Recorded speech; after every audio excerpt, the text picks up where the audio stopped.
सभी को तहे दिल से जय भीम।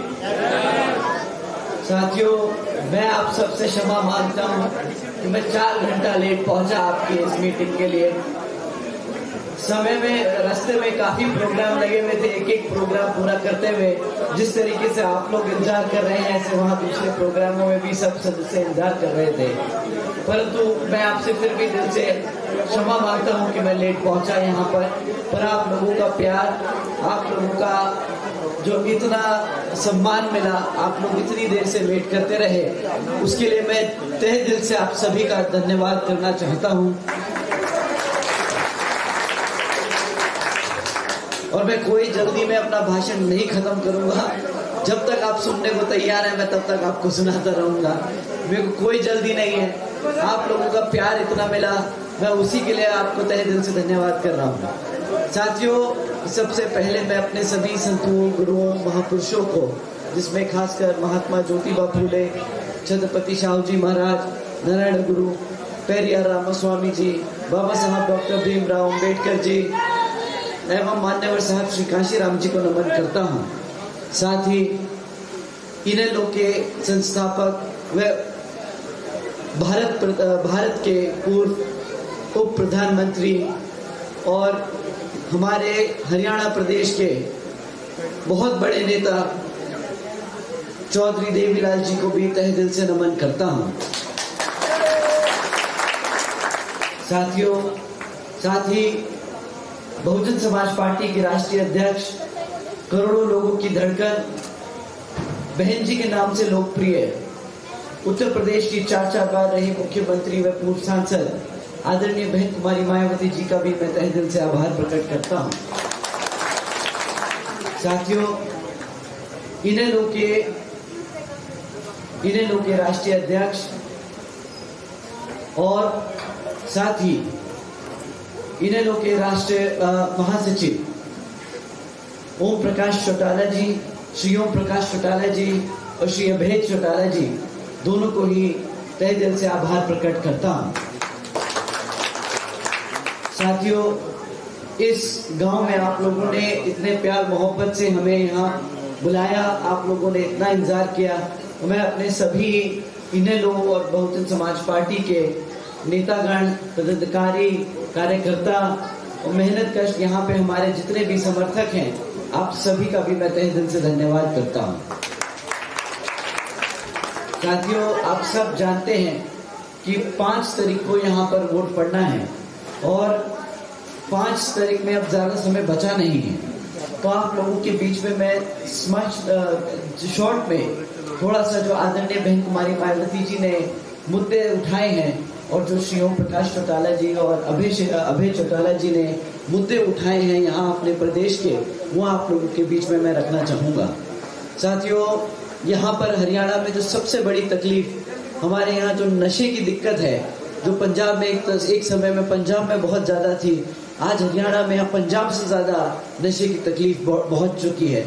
वो इसलिए यहाँ पर नशे की तकलीफ इतनी ज़्यादा इसलिए है, नशा इसलिए यहाँ पे इतना ज़्यादा फैल रहा है क्योंकि हमारे जो युवा साथी हैं, जो हमारे यंग बच्चे हैं, जो पढ़ लिख कर तैयार हो गए परंतु रोजगार के लिए उन्हें नौकरियां नहीं मिली, अब उन्हें ये गलत रहा, ये गलत चीज़ें, नशे के पदार्थ मिल रहे हैं। अब बेचारे जब काम नहीं कर पा रहे तो वो क्या करें? वो बेचारे तैयार हो गए, पढ़ लिख लिए, माँ बाप ने कर्जा उठाया उनको पढ़ाने लिखाने के लिए, बदले में आज ये सरकार ने क्या करके दिया? हमारे जितने भी युवा साथी हैं जो पढ़ लिख कर तैयार हो गए, सरकार के भरोसे बैठे हुए थे कि रोजगार मिलेगा, काम करेंगे, अपने माँ बाप का नाम रोशन करेंगे, परंतु आज 10 साल बाद, भाजपा की सत्ता में रहने के 10 साल बाद भी हमारा 40% युवा बेरोजगार घूम रहा है। 40% एक फिगर बन गई है। हम अपने घर में देखते हैं, हम अपने भाई को देखते हैं, हम अपने बगल में बैठे दोस्त को देखते हैं, पड़ोसी को देखते हैं, जब उनके माँ बाप हमारे बच्चों से बात करते हैं, हमारे भाई दोस्त लोग आपस में बात करते हैं, तो उनका दुख दर्द समझते हैं कि भाई पिछले 10 सालों से हम पढ़ लिख कर बैठे हैं, हम गांव गांव गली गली मोहल्ला घूम रहे हैं, दर बदर सरकारी दफ्तरों में चक्कर लगा रहे हैं। जब भी कोई सरकारी नौकरी के लिए परीक्षा का पेपर निकलता है, बेचारे दिन रात मेहनत करके उसको भरते हैं, पेपर दे के आते हैं, पर निराश होकर निकलते हैं। ये सुनने को मिलता है कि भाई पेपर लीक हो गया, सरकारी नौकरियां रद्द कर दी गई। साथियों, ये उन्होंने, अभय जी ने बड़े प्यार मोहब्बत से पिछले कई सालों से हम लोगों को समझाने का काम किया है। बहन जी ने यहाँ हरियाणा में, प्रदेश में सब लोगों को समझाने का काम किया है कि भाजपा जब तक सत्ता में बैठी है तब तक हमारे बच्चों का भला नहीं करने वाली, क्योंकि वो जानती है कि अगर हमारे बच्चे पढ़ लिख कर रोजगार में आ जाएंगे, अपने पैरों पर खड़े हो जाएंगे, तो ना कभी भाजपा की गुलामी करेंगे, ना कभी कांग्रेस की गुलामी करेंगे। यहाँ पर स्वाभिमान से जीने का जो अधिकार श्री चौधरी देवीलाल जी ने एक बार सपना दिखाया था, जो बाबा साहब के विजन पे चलकर उन्होंने यहाँ पे देने का काम किया था, वो उसी माध्यम से यहाँ पे बच्चे पढ़ लिख कर खड़े हो जाएंगे, तो कभी भी किसी के सामने हाथ नहीं फैलाएंगे। हमारा समाज, हमारे जाट भाई, हमारे गुर्जर भाई, हमारे एससी भाई, हमारे ओबीसी समाज के पिछड़े समाज के सभी भाई बहुत स्वाभिमानी लोग हैं। वो कभी भी किसी के सामने हाथ नहीं फैलाते, परंतु भाजपा की फितरत है कि हमारे लोगों को किसी भी बहाने से, किसी भी कारण हमारे बच्चों को दबाने का काम करे, उन्हें कमजोर करने का काम करे, ताकि हम उनके आगे पीछे डोलते रहें, अपना हाथ फैला के उनके सामने खड़े रहें। परंतु अब समय आ गया है, 5 अक्टूबर को आप लोगों ने मन बना लिया है कि आप कभी भी आने वाली पीढ़ी को आप उस दर्द से नहीं गुजरने देंगे जो 10 साल तक हम लोग गुजरते आए हैं। साथियों, जो 10 साल काट लिए, अब आने वाले कभी भी भविष्य में अपने बच्चों को उधर नहीं जाने देंगे, अपने पैरों पर खड़ा करेंगे, उनको पूरा आदर सम्मान दिलाएंगे। यहाँ पर इंडियन बसपा की सरकार बनाकर सभी युवा साथियों को रोजगार दिलाने का काम करेंगे।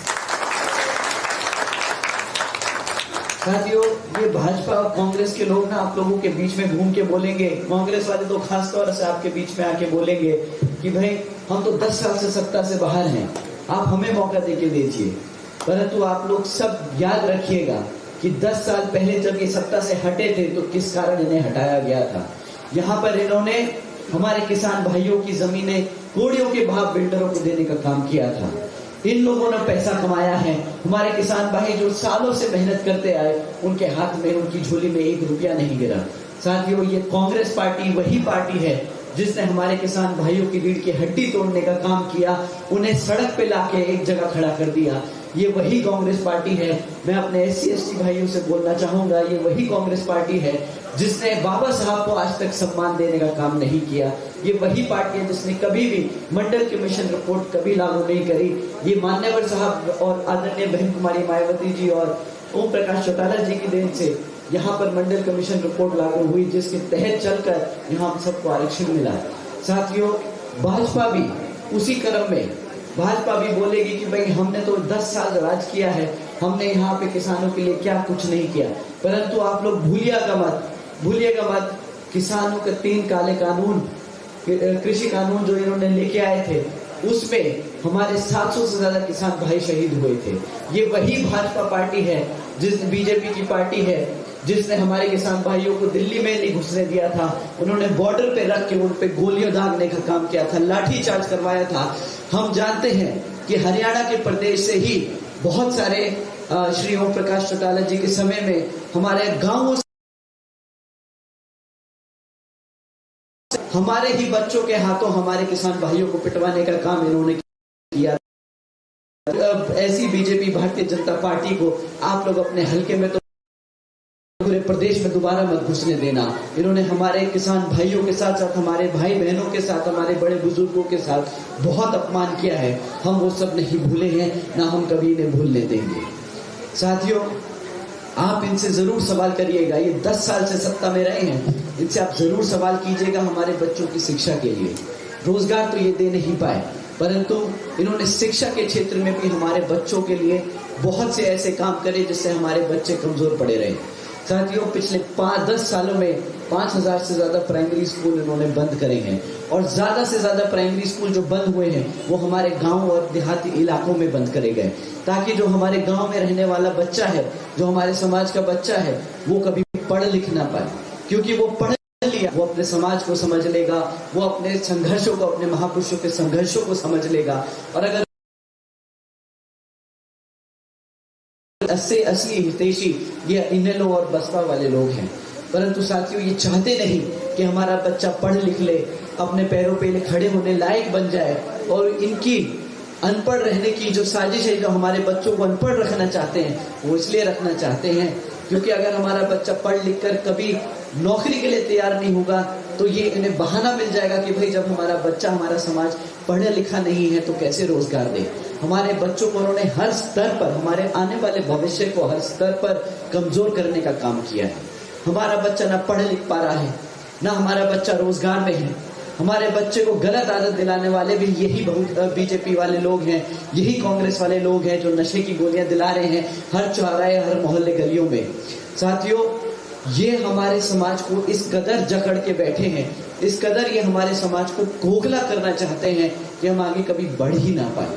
साथियों, परंतु आप लोगों का प्यार, आप लोगों का इतनी देर से इंतजार करना हमारे प्रत्याशी के लिए, अपने इनेलो के सभी नेताओं के लिए, श्री ओम प्रकाश चौटाला जी और अभय चौटाला जी के लिए, आदरणीय बहन कुमारी मायावती जी के लिए जो आप लोगों ने प्यार और सम्मान दिखाया है, इधर हमारे प्रत्याशी ठीकरा जी के लिए जो आपने प्यार और सम्मान दिखाया है, हमें पूरा भरोसा है कि इस बारी विधानसभा में 5 तारीख को हाथी के सामने वाला, आपके हलके में हाथी के सामने वाला बटन दबने वाला है और पूर्ण बहुमत से आपकी इनेलो और बसपा का गठबंधन सरकार बनाने वाला है। साथियों, जिस तरीके से चौधरी देवीलाल जी ने हरियाणा में काम किया, उसके बाद श्री ओम प्रकाश चौटाला जी ने, और अब आने वाली पीढ़ी श्री अभय सिंह चौटाला जी, आपके लोग, आपका मुख्यमंत्री बन के आप लोगों के लिए जो दिन रात मेहनत करने वाले हैं, उसके बीच में वो जिस तरीके से काम करेंगे आप लोगों के बीच में, वो 2-4 बातें आप लोगों के बीच में रखता हूँ। साथियों, जिस तरीके से आदरणीय बहन कुमारी मायावती जी ने अपने शासनकाल में लाखों नौकरियां दी थी हर सब समाज के लोगों को, उसमें जाट गुर्जर भाइयों को एक तरफा पुलिस फोर्स में भर्ती किया था, हमारे सभी SC ST OBC समाज के साथियों को शिक्षा के क्षेत्र में रोजगार देने का काम किया था। उसी तरीके से श्री अभय सिंह चौटाला जी जब आप लोग उन्हें मुख्यमंत्री बनाकर चंडीगढ़ की गद्दी पे बिठाएंगे, विधानसभा में बिठाएंगे, तो वो यहाँ पर हमारे सभी बेरोजगार साथियों को, जो सरकारी पद 2 लाख सरकारी पद खाली पड़े हैं, उन्हें रात दिन एक कर वो 2 लाख सरकारी पद भरेंगे। और जो बैकलॉग में नौकरियां भरी हुई हैं, जो आरक्षित नौकरियां हैं, उनको भी स्पेशल स्कीम के तहत चलाकर उनको भी नौकरियों को भरने का काम करेंगे। हमारे सब समाज के साथियों का ध्यान रखने का काम करेंगे। साथियों, जो लोगों को रोजगार नहीं मिल पाएगा, उन दिनों इमीडिएटली उनको बेरोजगारी भत्ता भी श्री अभय सिंह चौटाला जी देने का काम करेंगे।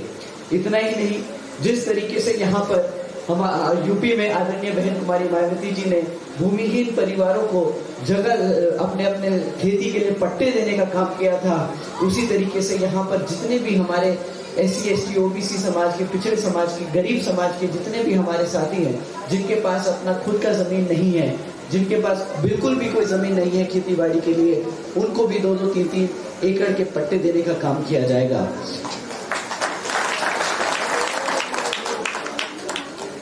और साथियों, ये मैं आप लोगों के बीच में एकदम क्लियर कर देना चाहता हूँ, कहीं कोई आप लोगों को गलत बात ना बता दे कि जिस तरीके से आदरणीय बहन जी ने जो मान्यवर साहब ने नारा दिया था कि जो जमीन सरकारी है वो जमीन हमारी है, उसी नारे के तहत यहाँ पर किसी प्राइवेट लोगों की या हमारे जो ऑलरेडी किसान भाई हैं जिनकी जमीन है उनसे ना लेकर यहाँ पे जो सरकारी जमीनें हैं उनको, उनमें से पट्टे काटकर आप लोगों को देने का काम किया जाएगा।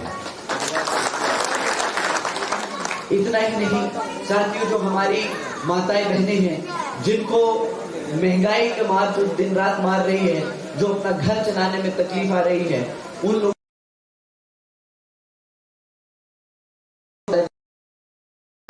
सभी को मुफ्त में गैस सिलेंडर देने का काम करेंगे हर महीने।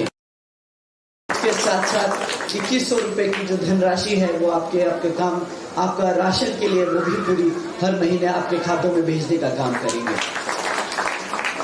साथियों, इतना ही नहीं, ये स्कीम तो चलेगी ही चलेगी, परंतु हम हमारे समाज के सभी साथियों के लिए आदरणीय बहन जी ने जिस तरीके से रोजगार देने का काम किया था, वो बड़ी संख्या में हमारे सभी युवा साथियों को जो पढ़े लिख कर तैयार हो चुके हैं उनको रोजगार देने का काम किया जाएगा। और 6 महीने के अंदर ही हमारे सभी युवा साथी जो 40% युवा है जो बेरोजगार घूम रहा है उसको रोजगार देने का काम किया जाएगा। साथियों, बाकी जो बातें हैं, अब आदरणीय बहन कुमारी मायावती जी का यहाँ पे और श्री अभय सिंह चौटाला जी की कुछ ही दिनों में 1 तारीख को यहाँ पर रैली है जगाधरी में। तो आप सभी से दरखास्त है कि बाकी बातें आप उनके मुंह से खुद सुने, वो आप लोगों को खुद संदेश देने आपके पास आ रहे हैं। वो हमारे दोनों बड़े नेता आप लोगों के बीच में आने वाले हैं। तो 1 तारीख को आप सब बड़ी संख्या में जगाधरी जरूर पहुंचिएगा और उनका संदेश जरूर लेके गांव-गांव जाइएगा। साथियों, 5 तारीख है। 5 तारीख मतलब आपको 5 साथी और लेके जाने अपने साथ वोट डलवाने, और यहाँ पर हल्के में अपने हाथी के सामने वाला बटन दबाकर यहाँ पर पूर्ण बहुमत से आपको हरियाणा प्रदेश में इनेलो और बसपा की गठबंधन की सरकार को लाना है। साथ ही साथियों, हमारे प्रदेश में जहां जहां आप लोगों की रिश्तेदारी है, जिन जिन क्षेत्रों में आप लोगों की, जिन जिन हलकों में आप लोगों की रिश्तेदारी है, वहां पर आप लोग जरूर फोन करके वहां पे अपने सभी साथियों को बताइएगा कि इस बारी तो चश्मा जीतने वाला है, इस बारी तो हाथी जीतने वाला है। तो साथियों, एक नारा हमारे यहाँ अभी आजकल चालू चल रहा है, अभी हम चला रहे हैं, चश्मा पहनेगा चलेगा, चश्मा पहन चलेगा हाथी, उड़ेगी धूल, रहेगा पंजा। साथियों, आप सभी ने इतना प्यार मोहब्बत, इतना आदर सम्मान हम सभी को दिया, इससे हमें पूरा विश्वास होता है कि यहाँ पर आप लोग अपनी सरकार बनाने वाले हैं, आप लोग अपनी सरकार बनाने जा रहे हैं। आप सभी का मैं तहे दिल से दोबारा से धन्यवाद करता हूँ। मेरी माताएं बहनें जो आप इतना कीमती समय निकालकर अपने घर बार छोड़कर हम सबको यहाँ सुनने आए, आप सभी का मैं हाथ जोड़कर धन्यवाद करता हूँ। और मैं आदरणीय बहन कुमारी मायावती जी को आपका संदेश जरूर बताऊंगा 1 तारीख की मीटिंग से पहले कि यहाँ पर इस हल्के में, इस हल्के से आपका हाथी जीतने जा रहा है। और आप इस तरह से बताएंगे। मेरे सभी बड़े बुजुर्ग, आप सबका आशीर्वाद, आप सबकी गाइडेंस हम सभी युवा साथियों को मिलती रहेगी, उसी तरीके से हम आगे बढ़ते रहेंगे। आप लोगों का आशीर्वाद, आप लोगों ने इतना मान सम्मान दिया, आप सभी का मैं तहे दिल से धन्यवाद करता हूँ। मेरे एक बार फिर से सभी इनेलो गठबंधन और इनेलो और बहुजन समाज पार्टी के सभी नेतागण, आप लोगों ने जो इतना आदर सम्मान दिया, आपने ये जो मीटिंग रखी इतनी रात में, आप सभी का मैं तहे दिल से धन्यवाद करता हूँ। आप लोगों की वजह से ये समाज चलता है, आप लोगों की वजह से ये पार्टी चलती है। आप लोगों का ये आदर सम्मान हमें पूरा भरोसा दिलाता है कि ना ये मूवमेंट श्री चौधरी देवीलाल जी का ना ये मूवमेंट कभी रुकेगा, ना मान्यवर साहब जी का ये मूवमेंट कभी रुकेगा, ना कभी ये झुकेगा, और ना कोई इसे आज के बाद रोक पाएगा। आप सबकी मेहनत का मैं तहे दिल से धन्यवाद करता हूँ। मेरे सभी साथी जो युवा साथी है यहाँ पर मौजूद, आप लोग अपना देखिए साथियों, बहुत कम समय बचा है। आप लोगों का समय आ गया है कमर कसने का, दिन रात मेहनत करने का, और सत्ता छीन कर आप लोग यहाँ पर अपने माँ बाप का नाम रोशन कर शासक बनने का समय आ गया है। साथियों, आपके शासक बनने का समय आ गया है। आप सभी का तहे दिल से धन्यवाद। जय भीम, जय भारत, जय चौधरी देवीलाल। बहुत बहुत धन्यवाद।